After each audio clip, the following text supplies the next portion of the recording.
at the regular school today. I do remember being here last year with Terry's wife Fred. We had a great visit with you, and I'm looking forward to today very much.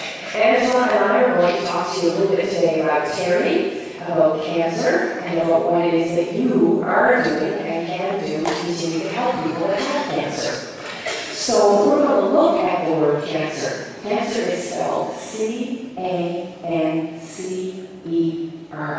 And we came up with a word for each one of those letters.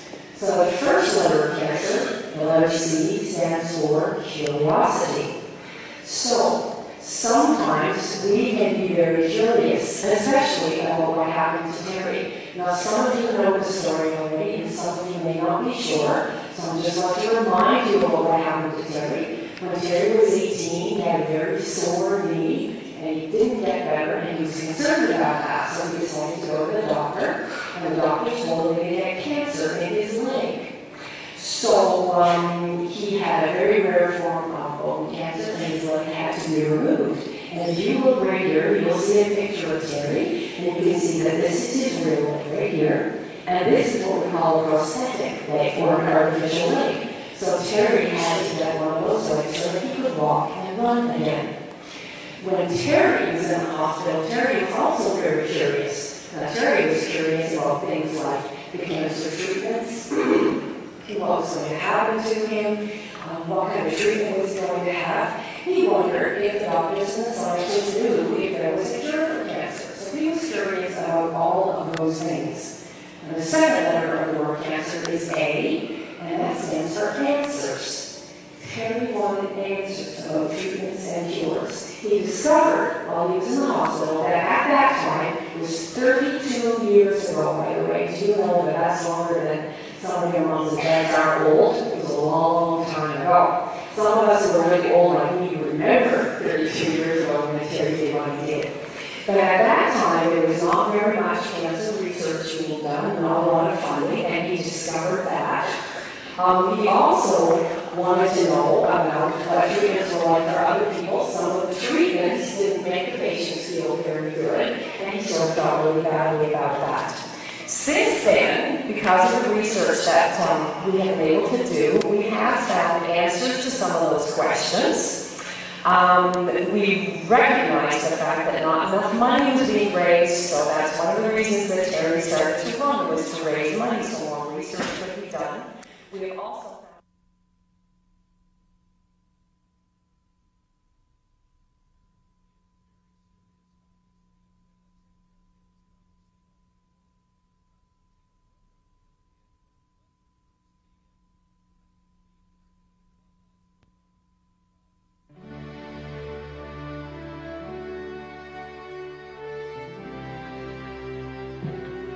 When I was 18 years old in Vancouver, BC, I had a pain develop on the right side of my knee over about a 4 or 5 month period.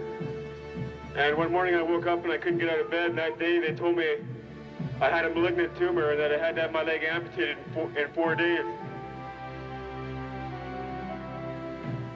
Well, right from the start it was a terrible shock, but I had encouragement and support from all kinds of people. And so right from the beginning I took it as a challenge. And I decided I'd try and do my best and show people what could be done on one leg.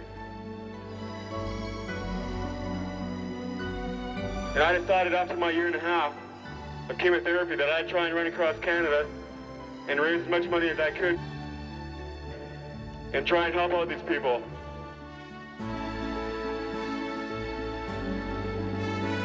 You know, sometimes I have to run in a lot of pain and I get pretty tired.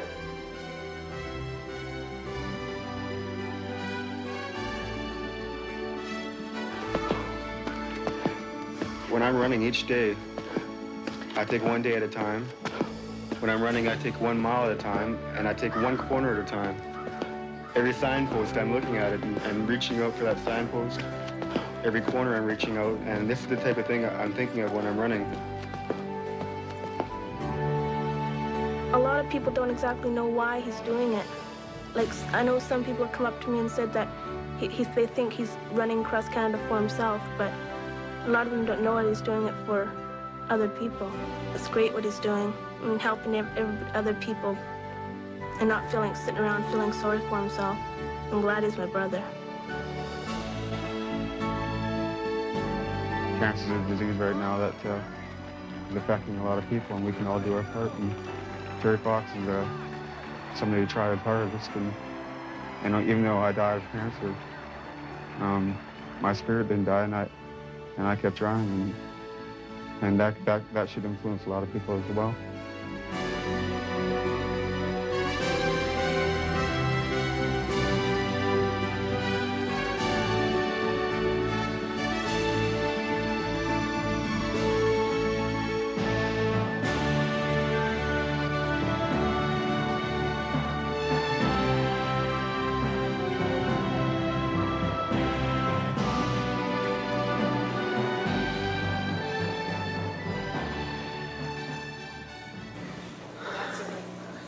That certainly gives us hope, doesn't it? That was really nice. And did you see all those people encouraging him as he ran along? That was terrific. That sure made me feel better. The last letter is the letter R, and of course that's going to stand for run. Terry ran and ran and ran. He started in St. John's, Newfoundland, on our coast. He dipped his leg in the water and he started to run. And he ran all the way to Thunder Bay, Ontario. He started feeling not well. He had to stop his run. He didn't get quite all the way across Canada, but he made it a very long way. He ran what we say is a marathon a day for 143 days. Now, if you're not sure how long a marathon is, I'm going to give you an example. A marathon is about 42 kilometers, and I went on Google Maps yesterday and figured out that if you went out into your parking lot here in front of your school and you ran down to the Rotary and back again 22 times in a row, that's a marathon. He did that every